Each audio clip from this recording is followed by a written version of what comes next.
Tragico schianto nel tardo pomeriggio lungo la superstrada pedemontana Veneta Riese-Piodecimo, impatto tra due vetture, muore un ventenne dell'Asolano, un ferito grave. Seminava il panico in centro a Oderzo, 31enne migrante del Mali arrestato dopo una tentata violenza sessuale, aveva collezionato reati e contestazioni. Rabbia e amarezza del sindaco di Oderzo Maria Scardellato, che dice rivedere il concetto di accoglienza, il paese è esasperato, rimpatriatelo, l'appello. Lettera dell'associazione Furto in corso alla Premier per chiedere un inasprimento delle pene, arriva la risposta, il presidente Christian Dem ha convocato a Roma il 2 luglio. Ondata di caldo e afa, la regione lancia l'allerta climatica per disagio fisico nelle giornate di domani e domenica, rischio le fasce più fragili, anziani e bimbi. Sul terzo mandato le parole del vice segretario federale Vannacci mandano in tilt la Lega, da Sacile Massimiliano Federiga isola il generale, ha parlato, dice, a titolo personale.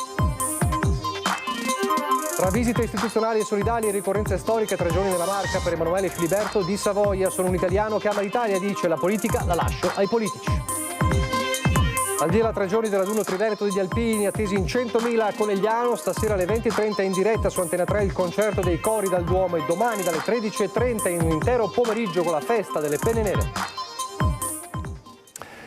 Telespettatori di Antena 3, buonasera e ben ritrovati. Il telegiornale di Treviso dunque, fra pochissimo vi mostreremo le immagini del terribile schianto che è avvenuto nel tardo pomeriggio lungo la superstrada pedemontana Veneta a Riese. Anzi, mi dicono dalla regia Alessandro Granziera, grazie, che il servizio realizzato a tempo di record da Cristian Arboit e Tommaso Migot è pronto. Allora dicevamo, tardo pomeriggio, schianto terribile tra due auto, una si ribalta lungo la superstrada pedemontana Veneta a Riese Piodecimo, bilancio molto pesante, un ventenne dell'Asolano muore, c'è anche un ferito grave. Lo scontro violentissimo proprio sotto uno dei ponti che scavalcano la superstrada pedemontana Veneta. È qui che nel tardo pomeriggio si consuma il dramma, quando due auto che procedono nella stessa direzione di marcia verso Altivole entrano in collisione. Una delle vetture finisce contro il muro che delimita la careggiata. L'altra auto, un SUV di colore scuro, si rovescia su un fianco. Un ventenne di Asolo muore praticamente sul colpo. A nulla servono i tentativi di rianimazione da parte degli operatori sanitari. C'è anche un ferito grave che viene portato in ospedale a Montebelluna. All'altezza dell'uscita di Riese Piodecimo confluiscono così le ambulanze del SUEM 118 e l'elicottero di Treviso Emergenza, mobilitati anche i vigili del fuoco del distaccamento di Castelfranco Veneto che estraggono i corpi dalle lamiere. Le auto sono distrutte, in parte irriconoscibili. Sul posto la polizia stradale di Bassano del Grappa per effettuare i primi rilievi, in supporto i colleghi di Vicenza. Inevitabile la chiusura del tratto con ripercussioni a catena ai caselli che si immettono sulla pedemontana. E poteva avere conseguenze tragiche lo schianto avvenuto questa mattina sulla 4 tra Cessalto e Sandona di Piave in direzione Trieste, un tamponamento a catena con 3 mezzi pesanti, un furgone e 9 posti. Le squadre di vigili del fuoco hanno provveduto a estrarre il conducente di uno dei mezzi pesanti rimasto intrappolato tra le lamiere e a mettere in sicurezza tutti gli altri veicoli coinvolti nell'impatto. Bilancio complessivo di 2 feriti trasportati in ospedale. Pesantissimi disagi alla circolazione, con una coda che è arrivata a essere lunga anche 10 km. Sul posto presenti personale SUEM 118 e la polizia stradale di Sandona di Piave. Questo questa mattina lungo l'autostrada A4. 31 anni del Mali, un migrante del Mali, è lui che seminava il panico e la paura a Oderzo negli ultimi mesi, con accuse anche molto pesanti, l'arresto dei carabinieri.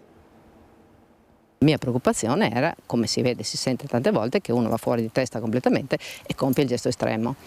E io l'ho visto qualche volta schizzare, dico magari con la prima persona non l'ha aggredita, ma arriva alla seconda e aggredisce la seconda. Non è che dobbiamo aspettare che uno ammazzi qualcuno per capire che è pericoloso, bisogna fermarsi prima. Una bomba pronta a esplodere che ormai stava seminando il panico nel cuore di Oderzo, accumulando un rosario di contestazioni e reati che l'hanno portato dritto in carcere. È qui a Santabona che adesso si trova Mohamed Diarra, 31 anni, cittadino del Mali, migrante regolare, sembra sotto protezione speciale, inizialmente ospitato al centro di accoglienza dell'ex caserma Zanusso, diventato poi un senza fissa dimora. L'ultimo episodio riguarda una ragazza che appunto si trovava nel parco e che è stata avvicinata da questo soggetto, il quale con una scusa le ha chiesto una sigaretta, poi al suo rifiuto ha avuto una reazione scomposta e in un certo momento l'avrebbe anche minacciata con un coltello per avere un rapporto sessuale. Chiaramente la ragazza poi è fuggita ed è riuscita a mettersi in salvo. Un tentativo di stupro dunque nel parco di Cadiedo, sul retro del municipio, vittima una 27enne di origini pugliesi, fatto preceduto qualche giorno prima da un'aggressione nei confronti di una ragazzina non ancora sedicenne poco distante dalla pizzeria Quattro Cantoni in pieno centro. Prima le ha sottratto un accendino, poi le ha avvicinato la fiamma all'orecchio minacciandola. Non fatti isolati, come sanno bene commercianti ed esercenti del centro, nel mirino quasi sempre giovani donne. I toni si stavano alzando, le segnalazioni moltiplicando. Magari per ragazzi come me neanche tanto, perché magari girano in gruppetto, però lui più che altro puntava alle ragazzine quando le vedevo anche da sole, perché io so che la ragazzina qua davanti al tabacchino che è stata minacciata era da sola al momento e aveva 16 anni, quindi sì, normale che si trovi un po' impaurita. Andava in cerca proprio di determinate persone, andava a colpo sicuro, diciamo, ecco così. Da quello che so io, dopo sai, sono voci di, chiamiamole corridoio, so che si drogava, quindi magari anche un po' indotto a quello, sai, l'alterazione, poi comunque io lo vedevo sempre vagabondare, fare un po' di casini qua e là. A inizio giugno il 31enne era stato denunciato anche per il reato di invasione, facendosi trovare abusivamente in alcuni locali dismessi del comune all'ex Zanusso. Un soggetto noto, Mohamed Diarra, la stessa sindaca in passato aveva effettuato dei TSO, anche il comune lo aveva supportato, ma la questione, dice Scardellato, che ringrazia gli uomini della tenenza per quello che definisce un triste epilogo, sta a monte. L'accoglienza è possibile se i numeri sono limitati, se i numeri sono infiniti e se non è controllato il flusso, l'accoglienza è impossibile, lo dico da sempre e i fatti lo dimostrano, perché vorrei sapere di questa persona se tutti quelli che parlano di accoglienza si sono occupati e se hanno trovato soluzioni. Queste le parole, l'amarezza, la rabbia del sindaco Maria Scardellato, e poi c'è il paese, era diventato un volto tristemente noto, quello del 31enne, l'appello di molti è rimpatriarlo subito. Lavarsi i piedi in un luogo pubblico che non è un bar, diciamo sì, dà fastidio, dà assolutamente fastidio. Mi ha rubato lo spazzolino da denti. Persona non simpatica, pericolosa alla fine. Da noi ha sempre cercato di ottenere dei prodotti gratuitamente. Andrea Pece, come tanti esercenti in zona, ben conosceva il 31enne maliano arrestato per tentata violenza sessuale, era stato anche nel suo negozio di sigarette elettroniche. Da tempo l'uomo si muoveva ai limiti della legalità nelle strade del centro pitergino. Qui siamo tra via Umberto I e la piazza principale, una presenza fissa, quella di Mohamed Diarra, diventata con il tempo inquietante. Da noi è entrato 2 volte e gli abbiamo chiesto di uscire ed è uscito, quindi non ha fatto alcunché. Però ho sentito più di qualcuno, anche in via, che ha avuto delle pesanti molestie e so che ha sporto anche denuncia, proprio perché infastidiva parecchio, entrava, soprattutto quando magari il negozio era vuoto e c'era solo la proprietaria, e l'ha infastidita. Il dibattito è anche politico. Restituire al paese di origine questa pericolosa risorsa tuona dalla Lega Alberto Villanova, ma il tema è sentito anche tra i residenti. Come mamma di una 17enne, insomma, ho paura a far uscire mia figlia, però non si possono neanche tenere su una campana di vetro, perciò si spera sempre che insomma, ci sia un po' più di controllo da parte delle forze dell'ordine, ma ben venga che adesso sia stato messo in sicurezza, però insomma non è semplice vivere con questi soggetti che girano liberi. È una situazione di degrado che sta coinvolgendo non solo il nostro Veneto ma anche altre città, Milano in primis, ci sono delle guerre. Chi non è regolare, non si comporta regolarmente, ritengo che sia doveroso rimpatriarlo. Beh, io direi di rimpatriarlo. Se è una persona che crea problemi e non è in grado di integrarsi con la società, è giusto che non faccia parte della società. Secondo me rimpatriarlo sarebbe la cosa più giusta, uno per la sicurezza dei cittadini, per la sicurezza delle persone, ma soprattutto dei ragazzi e delle ragazzine magari che frequentano il parco, che vogliono fare una passeggiata o solo anche il parlare, ridere, scherzare nel parchetto e star tranquilli magari. Torneremo alla cronaca fra pochissimo, ma è tempo di adunata, di raduno Triveneto degli Alpini, la Triveneta del Centenario, subito con Lucio Zanato perché fra meno di un'ora c'è un appuntamento già in diretta. Buonasera Lucio con Nicoletta Rizzetto. Buonasera Nicola, buonasera ai telespettatori di Antena 3, mi trovo a Ponte della Priola nella locale sede del gruppo e vi do già appuntamento alle 20:30 sempre su Antena 3 per il concerto inaugurale della radunata Triveneta degli Alpini. Sono con il capogruppo qui di Ponte della Priola, Ivan Bardin, e capogruppo, intanto sì. È una sede particolare la vostra perché voi siete come l'Araba Felice, siete rinati con questa sede. Sì, siamo rinati da un incendio. 2014 e abbiamo cominciato subito a rifarla, ci abbiamo messo 9 anni di impegno, di fatica e di collaborazione con tutto il comune, con tutta la gente che ci ha voluto aiutare e questa è la nuova sede. Ecco, qui abbiamo il Piave Mormorò perché siamo proprio a 2 passi dal Piave e qui c'è la linea Venezia-Udine, quella che molti di noi hanno preso quando andavano su in caserma. Esatto, è il motto del nostro gruppo, Piave Mormorò.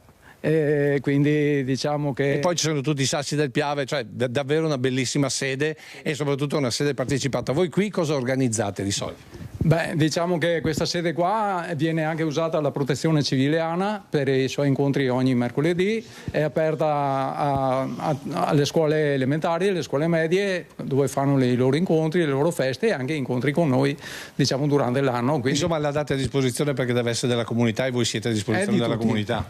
È di tutti. Allora, capogruppo, avanti prima lei perché poi con Nicoletta facciamo vedere e gli altri gruppi, come ogni sera vi abbiamo raccontato sedi, sezioni e gruppi. In questo caso qui abbiamo, oltre che Ponte della Priola, abbiamo Collalto, Colfosco e Susegana e sono tutti quanti qua. Allora, una battuta veloce con il gruppo di Collalto. Allora, voi cosa fate per la vostra comunità? Di tutto, abbastanza sul gruppo festeggiamenti, siamo sempre in mezzo. Ecco, quindi diciamo che voi siete a servizio della comunità, però sì, diciamo che è attività normale, non portate in giro i ragazzi, i bambini? No, quel no, ma dopo il resto là sul paese fanno tutto. C'è sempre da fare, insomma. Sì. Ecco, allora passo velocemente al gruppo invece di Susegana, il vice capogruppo, giusto? E mi ricordo che si chiama anche Zanardo, giusto? Sì. Ecco, vede che ho imparato qualcosa, a furia di dai.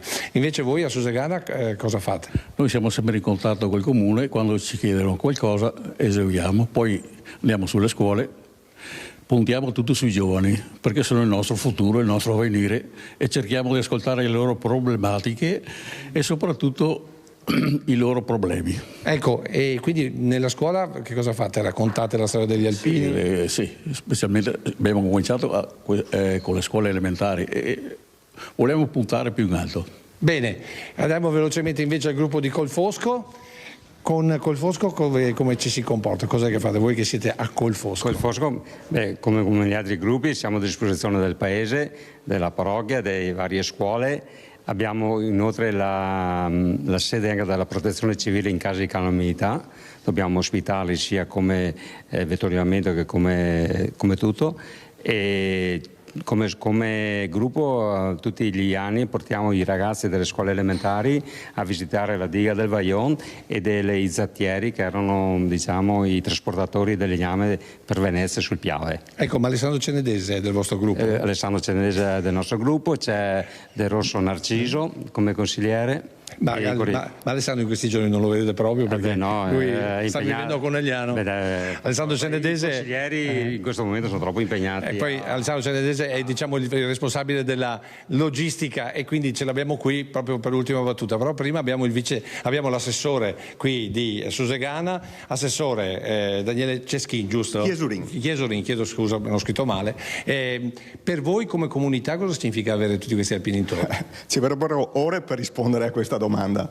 Gli alpini sono fondamentali nella nostra comunità, i 4 gruppi alpini praticamente fanno un lavoro a 360 gradi, un servizio civile che copre vari ambiti, quindi dal territorio, dalla cura del territorio, la protezione civile, consolidano la rete sociale all'interno della nostra comunità e ultima, ma non ultima più importante, l'hanno anticipato i vari capigruppo, fanno un grande lavoro con delle progettualità all'interno delle scuole. Quindi riescono a passare i valori, il valore alpino ai nostri ragazzi delle scuole primarie ma anche delle scuole medie, passano questo valore e quindi arricchiscono il valore civico e insegnano l'educazione civica ai giovani, e questo è importante. Insomma, come dice il nostro governatore Luca Zaia, se non ci fossero gli alpini bisognerebbe inventarli. È indispensabile. Gli alpini fanno un servizio fondamentale e ogni amministrazione, mi sento di dire non solo quella di Susegana, ma tutte quante le amministrazioni non riuscirebbero ad andare avanti a dare il servizio ai cittadini senza i gruppi alpini. Allora, dopo facciamo l'applauso alla fine, perché l'ultima parola la lasciamo al nostro Alessandro Cenedese, che qui gioca in casa. Come sta andando? Perché stasera si parte? Stasera si parte, comunque abbiamo completato, oggi sono state montate le tribune, è arrivata la cittadella militare, è già stata allestita, sui campeggi, sulla zona di campeggio sono già arrivati circa 70-80 camper, già arrivati, pertanto stiamo andando avanti tutto bene, insomma... Teniamo i 100.000? Ma io non me la sento di dare numeri. No, ma li teniamo se arrivano in 100.000. Ma sì, per quello non abbiamo problemi, è solo che... A noi non ci ferma nessuno, insomma. Noi non ci ferma nessuno, è solo che sai benissimo che i numeri non li possiamo dare perché... Li daremo alla fine? Daremo alla fine. Anche perché i numeri veramente si danno alla fine. Esatto, i numeri si danno alla fine. Allora, ci diamo appuntamento invece noi alle 8:30 stasera dopo i telegiornali, perché la cosa importante è il concerto inaugurale, Duomo, il coro Pedeschi e il coro? E il coro Congedati della Tridentina. Ha talmente tante cose per la testa che questa è l'ultima parte, poi l'ho preso poi in falla. Allora, 8:30, mi raccomando, non mancate, Antena 3 diretta con appunto questi due cori, però sentiamo un accenno da parte della maestra del coro Bedeschi, perché ci sarà anche un inedito, e poi lì nello studio. Maestro, concerto di apertura questa sera, chi ci sarà e che cosa sentiremo? Allora, questa sera saremo intanto in diretta ore 20:30 presso il Duomo di Conegliano, coro Ana Giulio Bedeschi, vedete una piccola rappresentanza qui vicino a me, insieme al coro Congedati della Tridentina. Cosa ascolteremo? Ascolteremo tanti brani e ci sarà un'anteprima assoluta che presenteremo, un brano dedicato alla tendente Toni Covere, che è stato l'attendente di Giulio Bedeschi, l'unico citato in chiaro, quindi col proprio nome e cognome, all'interno del libro 100.000 gavette di ghiaccio.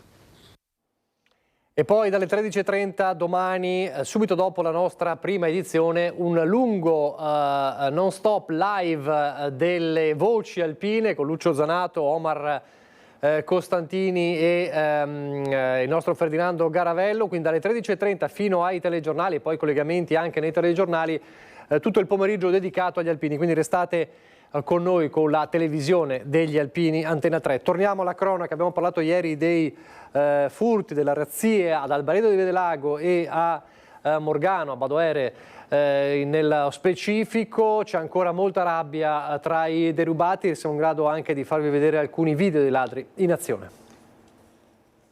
Noi eravamo tutti quanti in camera che stavamo dormendo, suona l'allarme e vado di sopra, guardo fuori e vedo due persone. Travisate in volto almeno 2 persone immortalate dalle telecamere di videosorveglianza, nuovo episodio di criminalità mercoledì sera attorno alle 23:20 nella zona di Badoere, frazione di Morgano. I ladri sono tornati a colpire in via Zeriolo, la stessa strada dove un paio di settimane fa avevano già messo a segno un colpo particolarmente violento. In quell'occasione avevano aggredito brutalmente un uomo e suo figlio, sorpresi mentre tentavano di fermarli all'interno dell'abitazione della madre, una donna di 73 anni. Mariella Micheletto ricorda ancora con angoscia quei momenti quando si era trovata faccia a faccia con i ladri. Quella di mercoledì non è stata un'azione isolata, almeno 2 abitazioni sono state colpite con successo, ma diversi tentativi sarebbero avvenuti anche nelle vicinanze. In alcuni casi i malviventi si sono limitati a un sopralluogo in cortile, forse per studiare gli accessi.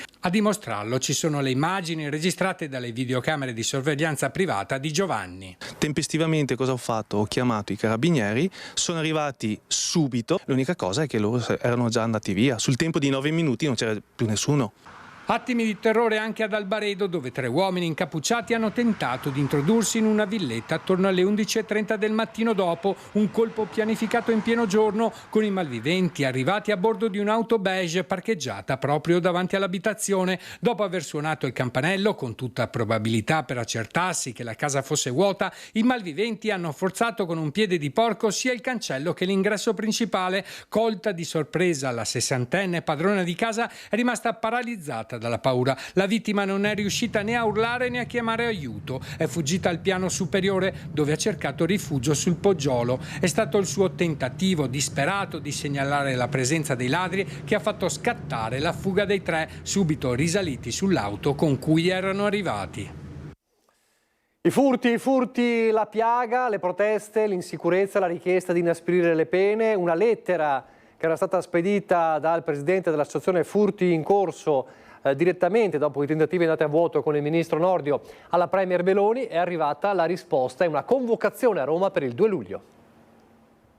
Alla fine ieri poi è venuta fuori proprio la sorpresa che sono stato chiamato dalla segreteria del Ministero di Grazia e Giustizia e ho trovato il modo di avere un appuntamento a Roma, finalmente, il 2 luglio a 12:30 al Ministero. Dopo numerose lettere inviate al Ministro della Giustizia, Carlo Nordio, senza mai ricevere risposta, Christian Demma, presidente dell'associazione Furti in Corso, ha deciso di rivolgersi direttamente alla Presidente del Consiglio, Giorgia Meloni. La sua richiesta ha finalmente ottenuto riscontro. Il prossimo 2 luglio alle ore 12:30 sarà ricevuto dal senatore Andrea Ostellari, sottosegretario di Stato al Ministero della Giustizia. Sul tavolo dell'incontro ci saranno diversi temi rilevanti. L'associazione Furti in Corso, che oggi conta oltre 20.000 iscritti, intende presentare una richiesta chiara e urgente: l'inasprimento delle pene per reati come i furti in abitazioni private e in esercizi commerciali. Quello più anche la situazione che c'è ad oggi del malcontento, della paura che c'è nel cittadino,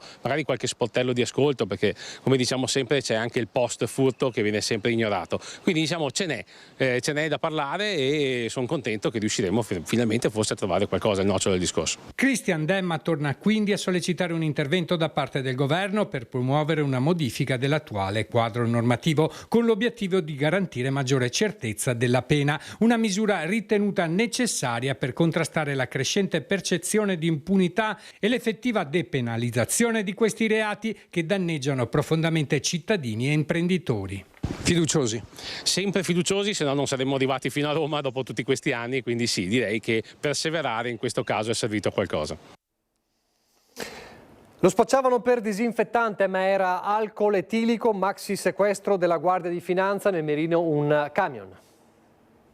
Fermato un autoarticolato proveniente dalla Polonia. Ad intercettarlo all'altezza del casello autostradale di Roncade la Guardia di Finanza di Treviso. Il mezzo pesante era carico di 24.000 litri di alcol etilico spacciato per disinfettante. Il prodotto è stato sequestrato mentre 3 persone, 2 di nazionalità polacca e un italiano di Reggio Calabria, sono state denunciate per contrabbando. Le indagini avviate hanno permesso di accertare che lo stesso mezzo aveva già effettuato ulteriori 3 consegne illecite di alcol etilico di contrabbando per un totale di 72.000 litri nelle province di Bari, Napoli e Reggio Calabria. Il prodotto era scortato da falsa documentazione che lo classificava come liquido disinfettante per eludere i controlli della finanza. I reati contestati ai 3 indagati sono la sottrazione dell'accertamento e al pagamento dell'accisa quantificata in 225.000 euro, nonché l'irregolarità nella circolazione di prodotti sottoposti ad accisa.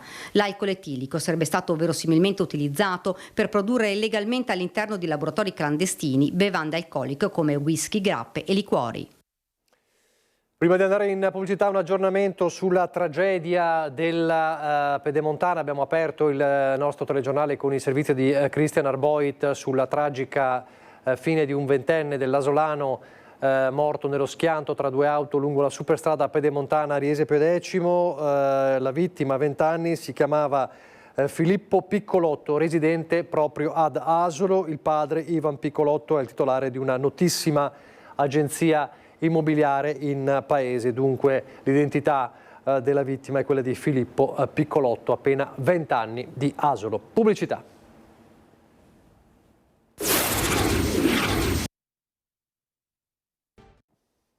Rieccoci in diretta al telegiornale di Treviso, ripartiamo dal clima. Già oggi l'AFA si è fatta sentire, ma Nelle prossime ore la situazione sarà ancora peggiore. Allora, dopo le previsioni contenute nel bollettino del disagio fisico e della qualità dell'aria emesso da ARPAV, in particolare per domani e per domenica, nella zona del Penuro del Veneto è stato dichiarato dalla Regione lo stato di allarme climatico per disagio fisico, valido appunto per domani e domenica. E dunque attenzione, soprattutto alle fasce più deboli, anziani e bimbi. Per segnalazioni e informazioni di ambito sociosanitario è attivo il numero verde 800 535 535, realizzato in collaborazione con il servizio telesoccorso e telecontrollo.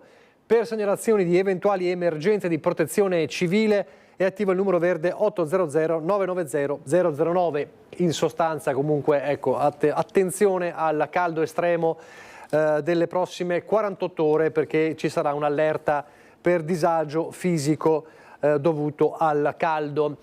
Bollente la situazione, ma dal punto di vista metaforico, dal punto di vista politico, nel centrodestra, soprattutto nella Lega. Sul terzo mandato le parole del generale Vannacci, le abbiamo raccontate in questi giorni, mandano in tilt il carroccio. Da Sacile Massimiliano Fedriga, governatore del Friuli Venezia Giulia e presidente della conferenza delle regioni, isola in qualche modo il generale, dice ha parlato a titolo personale, mentre sempre da Sacile Fratelli d'Italia con il ministro Lollobrigida conferma l'apertura invece al dialogo. Prendiamo atto della posizione personale di Vannacci. Il Consiglio federale della Lega si è espresso in modo molto chiaro a favore dell'introduzione del terzo mandato. Rientrerebbe quindi nella categoria dei chiunque il generale Roberto Vannacci, neo vice segretario della Lega, che nelle sue visite a Belluno e Treviso mercoledì pomeriggio sul terzo mandato più che tiepido è stato glaciale, dicendo che non è opportuno cambiare le regole in corsa e che una legge ora sarebbe ad personam, parole che hanno suscitato nella Lega Veneta e Friulana più che un semplice mal di pancia, un'autentica congestione proprio nei giorni in cui si registrano le aperture dei meloniani. Massimiliano Fedriga, che proprio sul terzo mandato ha innescato un braccio di ferro con gli alleati, tiene la linea, isolando di fatto Vannacci. Ha espresso una posizione personale, il Consiglio federale è l'organo supremo e decide le posizioni della Lega insieme al segretario federale.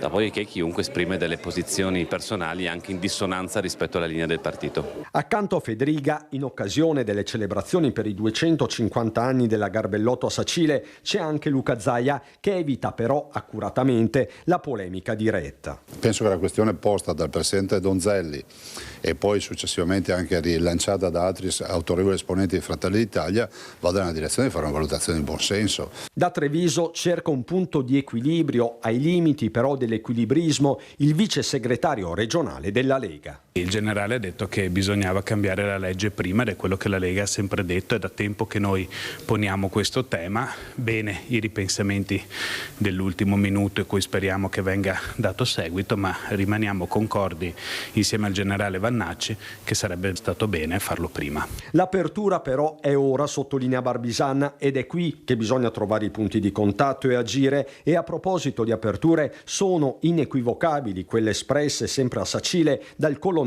meloniano Francesco Lollobrigida. Diciamo che quando c'è una richiesta di discuterne da parte delle regioni, un dibattito aperto, noi siamo sempre pronti a parlarne. Insomma, nelle ore in cui la Lega registra una frattura, gli alleati confermano disponibilità al dialogo. Paradossi della politica, con Lollobrigida che addirittura dice che una soluzione si troverà anche con Forza Italia, dopo le dichiarazioni shock di Tajani per cui anche Mussolini e Hitler vinsero le elezioni e che la volontà popolare da sola non basta. Non credo che ci sia una indisponibilità a parlare, dopodiché ognuno legittimamente propone e difende le proprie posizioni e si ragiona. Mi sembra che obiettivamente nell'ambito del centrodestra si siano trovati sempre punti di convergenza. E poi c'è Azione, uno degli aghi della bilancia delle regionali, che era sempre stato dato per vicino al centrodestra, alla Lega in particolare, ma che dopo l'ipotesi di una candidatura a presidente della regione del centro-sinistra di Giovanni Malildo, insomma, è rimasta affascinata da questa ipotesi. Un fascino confermato oggi anche dal vice segretario, il vice di Calenda, Ettore Rosato. Ci collochiamo sui problemi dei cittadini, non sull'agenda politica del centrodestra che ogni giorno ne mette dentro una. Adesso non so qual è l'interesse a riaprire questa discussione sul terzo mandato. Hanno una soluzione, la presentino. Non hanno una soluzione, è inutile distrarci rispetto ai problemi veri e reali. Non le manda certo a dire Ettore Rosato, vice segretario di Azione, il partito fondato da Carlo Calenda, in visita a Treviso. Insieme al consigliere comunale Nicolò Rocco, oltre alle visite istituzionali, c'è spazio anche per un commento politico nell'intricato dibattito odierno, dal terzo mandato alla sicurezza, dall'immigrazione alla cittadinanza, passando anche per il generale Vannacci e le elezioni regionali in Veneto, naturalmente, dove la sinistra vorrebbe candidare l'ex sindaco Dem Giovanni Manildo. È una persona di qualità, vedremo se queste cose maturano oppure ci troveremo un grillino come proposta. Contro Vannacci sempre? Vannacci mi sembra una sciagura, perché Vannacci ha macchiettizzato la politica, pensa che si possano risolvere così le cose. Mi dispiace, perché poi alla fine invece abbiamo bisogno di affrontare seriamente le cose senza provare semplicemente a impaurire gli italiani su spettri che non ci sono più. Un endorsement per Manildo arriva anche dall'ex candidato sindaco Nicolò Rocco, che prima di entrare nelle fila di Azione militava in quelle del Partito Democratico. Il fatto che la coalizione di centrosinistra sposi una candidatura come Manildo è un nome su cui noi possiamo iniziare a riflettere.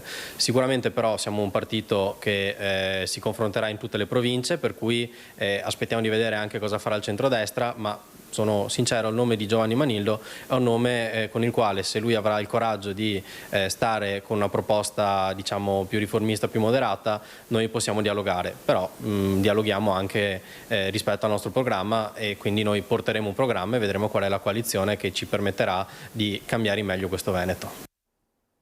Lascia invece la politica ai politici. Emanuele Filiberto di Savoia, una 3 giorni iniziata oggi nella Marca.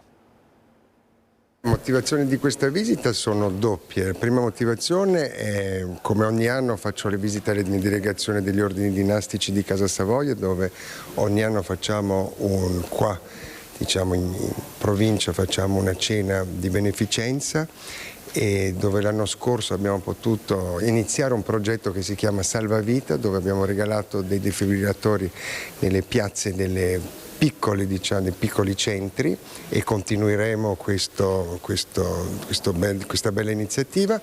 E poi c'è un'altra motivazione, che con le guardie d'onore alle Reali Tombe del Pantheon, che è la parte più culturale, dove andremo per i 90 anni dell'aeroporto di Treviso. La festa per i 90 anni dell'aeroporto militare di Canizzano, ma anche la visita al sindaco Mario Conte, al presidente della provincia Stefano Marcon, non senza aver assaggiato le prelibatezze del territorio in una gastronomia cittadina, godendo dell'accoglienza di persone e territorio. Per il momento bellissimo, a me fa sempre molto piacere essere qua e venire qua, e devo dire che c'è sempre una bellissima accoglienza. Ma sa, io adesso qualche volta pensano che la mia visita siano delle visite politiche o di rivendicazione o di cose.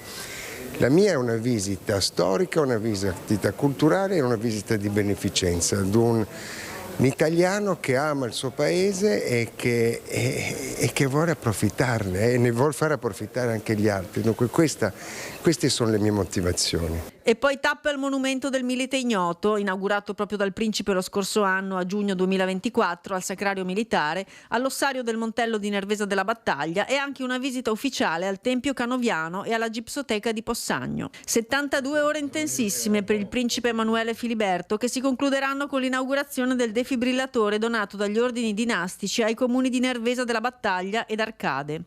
E per finire una cena di gala di beneficenza presso l'Hotel Villa Corner della Regina di Vedelago, per raccogliere nuovi fondi che saranno investiti in nuovi strumenti salvavita che saranno donati il prossimo anno. E la politica? Il Principe ha le idee chiarissime. Lasciamo la politica ai politici. Più chiaro di così. E adesso invece vediamo le immagini di uno spettacolo teatrale tra musica, balli ed esibizioni divertenti, il tutto scritto e diretto dal duo Igor Barbazza e Davide Stefanato. La compagnia Tutti più uno, dopo essere già andata in scena a Treviso dove ha riscosso un ottimo successo, ora si esibirà all'Auditorium Granzotto in via Centro 24 a Salvatronda. Siamo dunque a Castelfranco Veneto, domani sabato 14 alle 20:45. Non perdetevi lo spettacolo esilarante, queste sono le prove dal titolo Nudi alla meta, operazione burlesque, un ingresso a offerta libera, una serata all'insegna del divertimento e dell'allegria, e lo ripetiamo, scritto e diretto dal duo Igor Barbazza e Davide Stefanato, insomma, che ben conosciamo qui nella squadra di Antenna 3. Domani 20:45 a Salvatronda di Castelfranco Veneto. Noi adesso andiamo nel bellunese.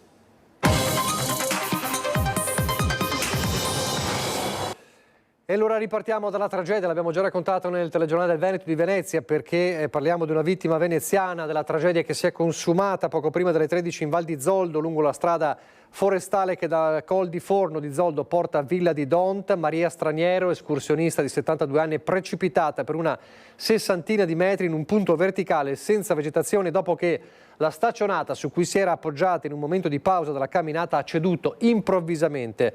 Sotto shock il marito, che l'ha vista cadere nel vuoto e poi ha chiamato il 118. Inutili purtroppo i soccorsi. I sanitari e soccorso alpino della Val di Zoldo hanno potuto soltanto recuperare la salma della donna, che è stata issata con un gancio baricentrico. I rilievi della Procura di Belluno, che ha aperto un fascicolo di indagini ovviamente per l'accertamento di eventuali responsabilità. Insomma, questa staccionata ha ceduto e questo ha provocato la caduta e la morte di Maria Straniero, 72 anni, del Lido di Venezia. Notizia è rimbalzata in poco tempo proprio al Lido, la donna risiedeva con il marito al Lido di Venezia, e poi notizia che ha colpito Ca' Foscari, l'università che l'ha vista attiva per tanti anni come segretaria amministrativa fino all'età della pensione. Il cordoglio in queste ore per la morte di Maria Straniero è stato unanime anche a Ca' Foscari. Zuffa a Palazzo Rosso fra due esponenti di Fratelli d'Italia a farne le spese il consigliere comunale Armando Stefani, aggredito al culmine di un diverbio per motivi personali dal collega di partito Massimo Della Vecchia.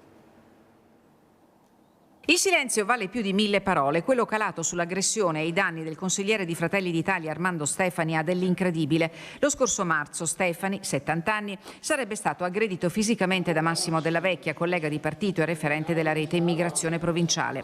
Ma i loro ruoli amministrativi nella vicenda sono marginali, così come nulla c'entrano screzi politici. I due si trovavano nell'ufficio dell'assessore al turismo Paolo Luciani per discutere di questioni legate a un evento pubblico. Quello che doveva essere un semplice incontro operativo si è trasformato in uno scontro personale, forse a causa di rancori pregressi mai risolti. Massimo Della Vecchia avrebbe reagito a un attacco, l'ennesimo di una lunga serie al culmine di epiteti pesanti. Dinamica e racconto sono ancora tutti da ricostruire. Fra l'imbarazzo e lo stupore è toccato all'assessore Paolo Luciani far da pacere e mettere fine alla lite già degenerata. Armando Stefani si è riservato di agire legalmente, così ha fatto lo scorso 9 maggio, quando prima dello scadere dei 90 giorni si è presentato negli uffici della Questura di Belluno per sporgere denuncia querela. La notizia è riemersa dagli abissi in cui è stata riposta sia dagli organi politici e amministrativi che da quelli inquirenti di Belluno ed è trapelata sulle pagine del Corriere delle Alpi, creando imbarazzo e sconcerto. La presidente provinciale di Fratelli d'Italia Silvia Calligaro taglia corto: non sono intervenuta perché il fatto non attiene a questioni di partito quanto a vicende personali, dice. Medesima la considerazione del capogruppo consigliere Alessandro Farina, che però ha fatto sapere di aver espresso immediata solidarietà al consigliere Armando Stefani. Il fatto in sé è e resta grave ed è per questo che, interpellato sulla vicenda, interviene il sindaco Oscar De Pellegrin. È una notizia veramente che mi ha fatto dispiacere, perché io credo che un'aggressione sia sempre un atto molto brutto e quindi va tale preso per quello che è. Io esprimo piena solidarietà al consigliere Stefani, anche perché poi è nella mia maggioranza, e ora aspettiamo le indagini che seguiranno prima di trarre qualsiasi conclusione. Daniele Tormen, legale di Massimo Della Vecchia. Siamo alla fase iniziale delle indagini e ancora non è nota alcuna formulazione di imputazione, ci ha detto, considerando inappropriato sul piano difensivo qualsiasi altro commento. Ed ora parliamo del Nevegal con il destino della sciovia Laerte e degli impianti del Col Toront che sono appesi a una fideiussione. Una fideiussione ruppe l'incantesimo dell'affidamento degli impianti messi a gara dal Comune di Belluno e una fideiussione al centro pure dell'iter burocratico per lo sblocco della pratica aperta in provincia per il progetto della nuova sciovia Leerte presentato da Nevegal 2021, oggi Dolomiti Ski Line, rigettato nei mesi scorsi dall'ufficio tecnico di Palazzo Piloni per carenza di documentazione. Oggi che la pratica è al filo di lana, per il via libera è atteso il versamento di un deposito cauzionale previsto dalla legge regionale 21 del 2008 per l'esecuzione degli interventi di ripristino dei luoghi nei casi di estinzione della concessione di impianto, di autorizzazione all'apertura di pista o di cessazione dell'utilizzo di impianto di innevamento programmato. I tempi per il versamento della fideiussione, di cui si ignora l'importo, sono stretti, fra la fine del mese corrente e i primi di settembre, per poter dare il via libera definitivo alla realizzazione delle nuove ERTE e il nulla osta per gli impianti del Col Toronto. L'ultimo, scaduto a gennaio 2024, ne ha decretato la chiusura. Nei mesi scorsi Dolomiti Ski Line ha integrato progetto e pratiche e l'auspicio è che davvero la conclusione dell'iter possa dare finalmente il via all'implementazione degli impianti della stazione sciistica già dalla prossima stagione. Per quella estiva l'apertura della seggiovia è annunciata per il mese di luglio, mentre è freschissima la notizia della costituzione di una nuova società Nevegal Life costituita da Ski Line e da LA Holding di Francesca De Bona e Riccardo Ravagnan, che ha acquistato l'ex partenza della seggiovia, un anno e mezzo fa acquisita da un imprenditore che ha mollato il progetto di ricavarne un ristorante fusion. Ora l'intenzione della nuova società è di farne un centro multiservizi con bar, solarium, kindergarten, noleggio e area multiuso. Critico il consigliere del gruppo misto Massimo Garzotto. Ormai in Nevegal ci sono più società che residenti, ha scritto su Facebook, e a Dolomiti Ski Line basta proclami, aspettate almeno la posa della prima pietra. È tutto, adesso c'è il meteo, poi fra pochissimo la diretta del concerto dei cori alpini dal Duomo di Conegliano.